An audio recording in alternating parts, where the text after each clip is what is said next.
आज हम चैप्टर 5 समानता श्रेणी एक्सरसाइज 5.3 क्वेश्चन नंबर 15 को सॉल्व करेंगे। देखते हैं क्वेश्चन नंबर 15 में क्या दिया हुआ है। क्वेश्चन नंबर 15 में कहा गया है कि निर्माण कार्य से संबंधित किसी ठेके में एक निश्चित तिथि के बाद कार्य को विलंब से पूरा करने के लिए जुर्माना लगाने का प्रावधान इस प्रकार है। पहले दिन के लिए 200 रुपये, दूसरे दिन के लिए 250 रुपये, तीसरे दिन के लिए 300 रुपये इत्यादि। अर्थात प्रत्येक उत्तरोत्तर दिन का जुर्माना अपने से ठीक पहले दिन के जुर्माने से 50 रुपये अधिक है। एक ठेकेदार को जुर्माने के रूप में कितनी राशि अदा करनी पड़ेगी यदि वह इस कार्य को 30 दिन के लिए विलंब कर देता है। तो यहाँ पर भी हमें एक संख्याओं की सूची ही दिया हुआ है। जब आप इसको हल करेंगे तो यहाँ पर दिया है, ये जुर्माने के रूप में है। जुर्माने के रूप में हमें एक एपी दिया है, मैं उस एपी को लिख लेता हूँ। एपी जो दिया है ये किस रूप में है? जुर्माने के रूप में। जुर्माने के रूप में ये हमारी एक एपी बनेगी।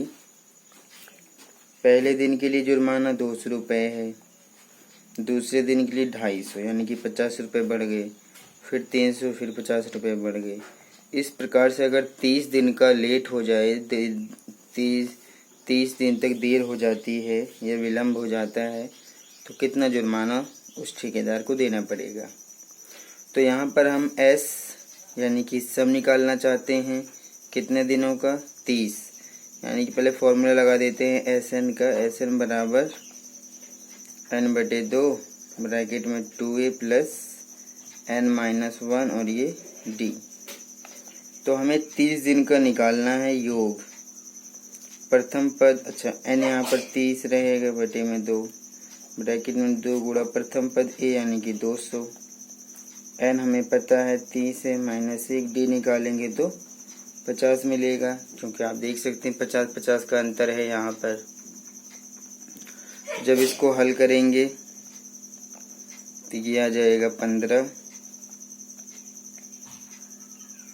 ब्रैकेट में 200 की 2 में कर देंगे 400, 30 में से घटाएंगे 29 की गुणा 50 में कर देते हैं।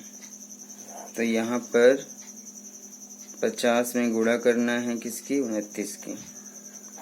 तो ये आएगा 0, 9 × 5 = 45, 2 की 0 में करेंगे 0, 2 × 5 = 10, 0, 5, 4, 1 1450।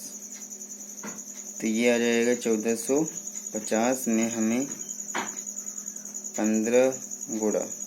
अब इन दोनों को जोड़ते हैं तो 1450 में जब 400 और जोड़ देंगे तब ये बन जाएगा कितना? 1850 बन जाएगा। अब 1850 की गुणा 15 में करना है। तो जब 1850 की गुणा 15 में कर देंगे, 5 की 0 में करेंगे 0, 5 की 5 में करेंगे 25, 18 × 5 = 90 और 2 92, 1 की 0 में करेंगे 0, 1 की 5 में करेंगे 5, 1 की 8 में करेंगे 8, 1 की में करेंगे 1, तो 0, 5, 2, 7, 8, 9, 8, 17, 7 हासिल 1, 27,750 रुपये उस ठेकेदार को भुगतान करना पड़ेगा अगर वो 30 दिन तक विलंब करता है तो। ये हमारा क्वेश्चन का सॉल्यूशन आया है। अब आप यहाँ पर लिखना चाहें तो लिख भी सकते हैं। अतः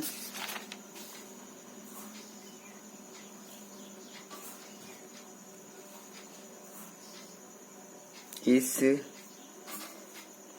कार्य को 30 दिन तक 30 दिन का विलंब यानी कि देरी करने से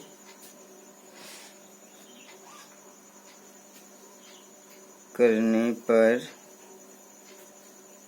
27,750 रुपये अदा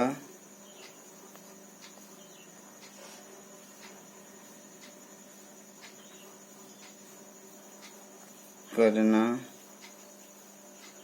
पड़ेगा। ये हमारा क्वेश्चन का आंसर है। अब इसी प्रकार से हम क्वेश्चन नंबर 16 को भी सॉल्व करते हैं और देखते हैं क्वेश्चन नंबर 16 में क्या दिया है।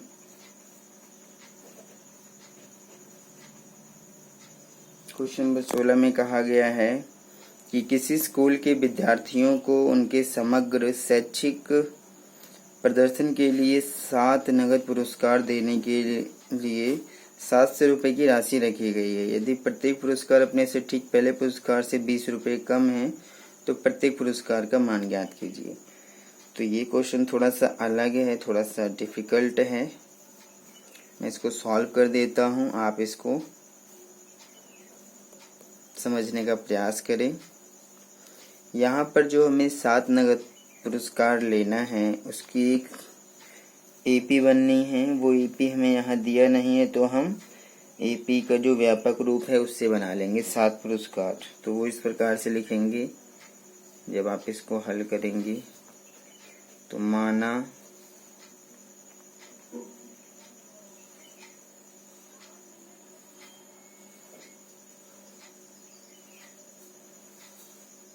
विद्यार्थियों को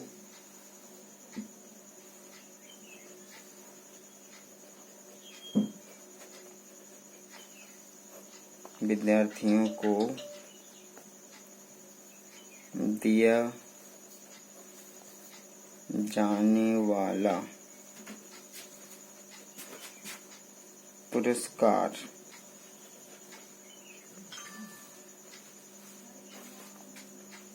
रुपए में। तो यहाँ पर हम सीधा डायरेक्ट ले रहे हैं, विद्यार्थियों को दिए जाने वाला 7 पुरस्कार हैं ये, उसको व्यापक रूप से हमें लिखना है, रुपए में है ये। तो मान लीजिए यहाँ पर A-6D comma A-4D comma A-2D comma A+2D comma A+4D comma A+6D। ये हमारे 7 पुरस्कार यहाँ पर लिया गया है। कितने हैं ये? 1 2 3 4 5 6 7 पुरस्कार हैं ये। तो ये हमने 7 पुरस्कार माना है और आप देखेंगे कि ये इसी प्रकार से लिया जाना है। आपको इस क्वेश्चन को सॉल्व करने के लिए ऐसे ही लेना पड़ेगा। आप किसी और तरीके से करेंगे तो ये क्वेश्चन सॉल्व नहीं होगा। तो अब हमें इन सबका योग दिया हुआ है, क्योंकि इन सबको मिलाकर कितने रुपए हैं? 700 रुपये है। तो स्थिति जो बनती है इन सबका योग करो, तो योग हमें 700 रुपये दिया है। तो इन सबको जोड़ते हैं तो A-6D plus A-4D plus A-2D plus A+2D plus A+2D A+4D plus A+6D बराबर कितने हैं? पहले मैं गिन लेता हूँ एक बार इन्हें। 1 2 3 4 5 6 7। ठीक है, मैंने इन सबको जोड़ा क्योंकि टोटल मिला के 700 रुपये हैं। तो जब इसको सॉल्व करेंगे तो देखते हैं क्या बनता है। ये बनेगा A-6D plus plus plus plus A-4D plus A-2D plus A+2D plus a plus 4D plus a plus 60 बराबर 700। तो देखते हैं क्या यहाँ पर कुछ कट भी जाएगा। जैसे यहाँ पर आप देखेंगे माइनस का 6D प्लस का 60, माइनस का 4D प्लस का 4D, माइनस का 2D प्लस का 2D कट जाएगा। तो ए कितना बचा? 1 2 3 4 5 6 7 यहाँ पर बच गया, और शायद कुछ भी नहीं बच रहा है, सिर्फ ए के अलावा कुछ नहीं बच रहा है। तो 7 ए बराबर आ जाएगा 700 के। ए हमारा निकल जाएगा प्रथम पद कितना?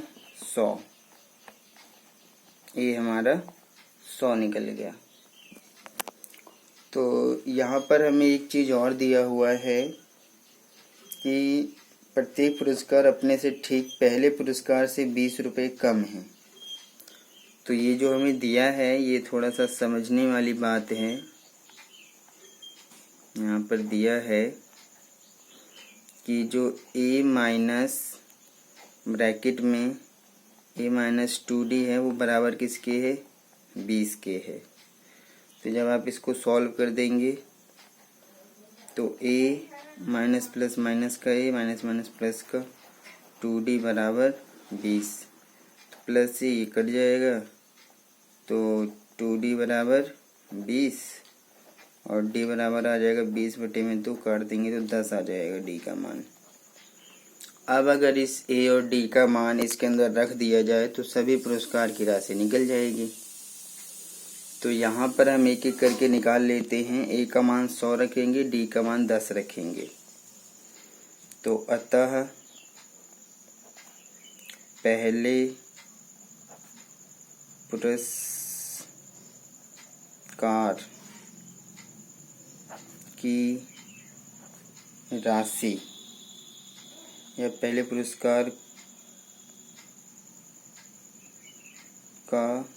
पुरस्कार का मान बराबर इसके अकॉर्डिंग है a माइनस 60।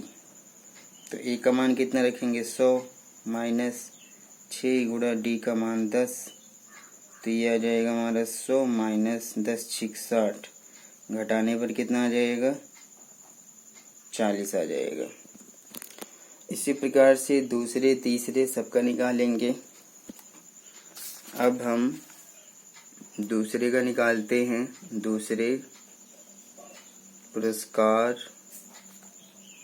का मान बराबर इसका क्या माना गया है? a minus 4D।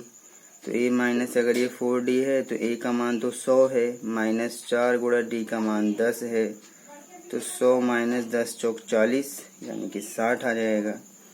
जब हम तीसरे पुरस्कार का मान निकालेंगे तो वो है a माइनस 2D। तो a का मान 100 माइनस 2 गुणा D का मान 10 यानी कि 100 माइनस 10 दूनी 20, घटा देंगे तो 80 आ जाएगा।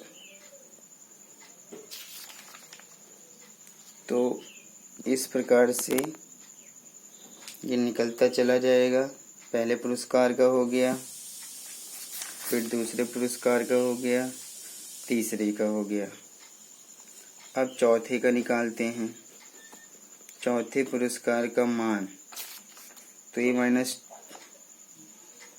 2D के बाद फिर a है तो इसका a ही रहेगा और a का मान 100 आएगा। पांचवे का जब निकालेंगे, पांचवे पुरस्कार का जब मान निकालेंगे तो पांचवे का इसके अंदर क्या है? पांचवे का है a प्लस 2D। तो इसे मान रखते हैं a प्लस 2D में। तो a का मान 100 प्लस 2 गुणा D का मान 10 यानी कि 100 प्लस 10 दूनी 20 यानी कि 120 आएगा। जब छठे का निकालेंगे, छठे पुरस्कार का मान तो वो है a प्लस 4D। ए का मान 100 प्लस 4 गुणा डी का मान 10, यानी कि 100 प्लस 10 चौक 40, यानी कि आ जाएगा 140। छठे का आ गया। इसी प्रकार से सातवें पुरस्कार का भी निकल जाएगा। जब सातवें पुरस्कार का मान निकालेंगे तो ये आ जाएगा a प्लस 60, और a यहाँ पर है 100 प्लस 6 गुणा डी का मान 10, तो 100 प्लस 6 धाम 60, यानी कि 160। तो इस प्रकार से आप कह सकते हैं। अगर आप इन सबको लिखना चाहते हैं तो आप लिख सकते हैं, अतः प्रत्येक पुरस्कार का मान बराबर आप बता सकते हैं 160, 140, 120, 100, 80, 60, 40। तो 1 2 3 4 5 6 7 आप देख सकते हैं कि पुरस्कार का मान तो निकल गया है, और ये सभी पुरस्कार जो है अपने से 20 कम हैं।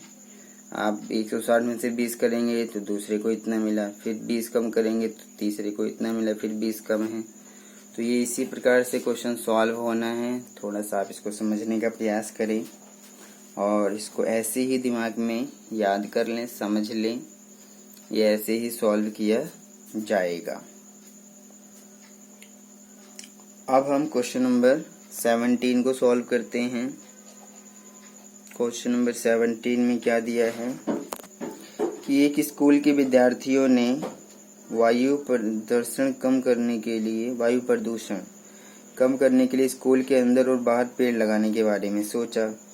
यह निर्णय लिया गया कि प्रत्येक कक्षा का प्रत्येक अनुभाग अपनी कक्षा की संख्या के बराबर पेड़ लगाएगा। उदाहरणार्थ कक्षा 1 का एक अनुभाग 1 पेड़ लगाएगा, दूसरा कक्षा 2 का एक अनुभाग 2 पेड़ लगाएगा, कक्षा 3 का एक अनुभाग 3 पेड़ लगाएगा, और कक्षा 12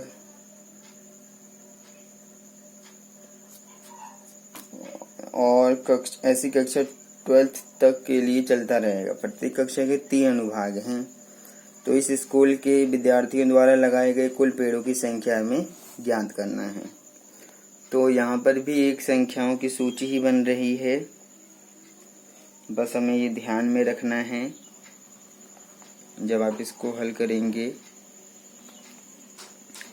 तो पेड़ों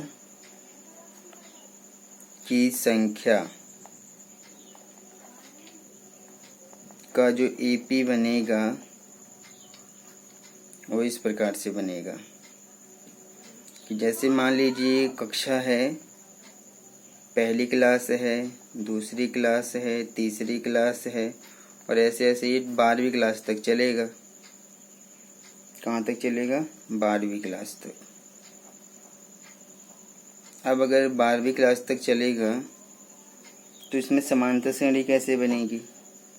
आप ध्यान दीजिए। हर एक कक्षा, जैसे पहली क्लास, दूसरी क्लास, तीसरी क्लास, हर एक क्लास के 3 अनुभाग हैं, मतलब 3 सेक्शन हैं। तो 3 पेड़ इसका लगेगा। अब यहाँ पर जो दूसरी क्लास है उसमें भी 3 सेक्शन हैं, तो ये 6 पेड़ लगाएगा। ये जो तीसरी क्लास है इसमें भी 3 सेक्शन है, तो ये 9 पेड़ लगाएगा। इस प्रकार से ही चलेगा। तो इस यहाँ पर जो मतलब कि आप कहने का ये है कि हर एक कक्षा के 3 सेक्शन हैं, इसका भी 3 है, इसका भी 3 है, इसका भी 3 है, 12th में भी 3 सेक्शन है। तो यहाँ पर जो एक कक्षा है वो अपने सेक्शन के बराबर पेड़ लगाएगी। तो यहाँ पर 3 सेक्शन है पहले कक्षा का, तो ये 3 पेड़ लगाएगा। दूसरी कक्षा में भी 3 हैं, तो 3 सेक्शन है, लेकिन ये दूसरी कक्षा है, तो 3 दूनी 6 पेड़ लगाएगा। और जो तीसरी क्लास है इसमें भी 3 सेक्शन है, तो ये 9 पेड़ लगाएगा। डॉट डॉट करके ये 12th क्लास तक चलेगा। तो 12वीं क्लास में भी 3 सेक्शन है तो 12 × 36 आ जाएगा। इस प्रकार से पेड़ों की संख्या का हमारे पास एक ईपी मिल जाएगा। तो जब आप यहाँ पर 12वीं क्लास तक का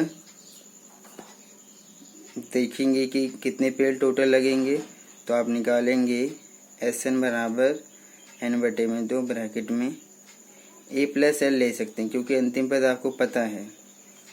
तो S12 निकालेंगे क्योंकि पहली से 12वीं क्लास तक के बच्चे हैं इसके अंदर, तो n रहेगा 12/2 ब्रैकेट में। a प्रथम पद 3 है, अंतिम पद यहाँ पर 36 है, इसको काट देंगे तो 6 आएगा। तो 36 और 3 हो जाएगा 39, 39 की गुणा 6 में कर देते हैं तो ये आ जाएगा 6 × 54 के 4 हासिल 5, 6 × 18, 5 23, तो 234 पेड़ जो है टोटल लगाए जाएंगे। तो आप इस क्वेश्चन को समझने का प्रयास करें। अब आप लिख सकते हैं, क्वेश्चन में पूछा था कुल पेड़ों की संख्या कितनी है, तो आप लिखेंगे अतः कुल पेड़ों की संख्या बराबर 234 पेड़। तो ये सवाल इसी तरह से था, आप इसको समझने का प्रयास करें। क्वेश्चन को 2 या 3 बार पढ़िए और उसमें यही कहा गया है कि हर एक कक्षा जो है उतने ही पेड़ लगाएगी जितना उसके अंदर सेक्शन है। तो हर क्लास के 3-3 सेक्शन हैं, तो पहली कक्षा 3 पेड़ लगाएगी। अब दूसरी कक्षा है ये, इसमें भी 3 सेक्शन है तो 6 लगेगा। तीसरी कक्षा में अगर चौथी भी लेते हैं तो चौथी क्लास में भी 3 सेक्शन है तो 12 हो जाएगा। तो मैंने सिर्फ 3 पद ही लिए और अंत में जो 12वीं कक्षा है उसमें भी 3 ही सेक्शन है तो वो 36 पेड़ लगाएगी। तो इस प्रकार से ये ईपी बनेगा और ये क्वेश्चन सॉल्व हो जाएगा। आप इसको आसानी से करके समझ सकते हैं। मैंने इसको सॉल्व कर दिया है।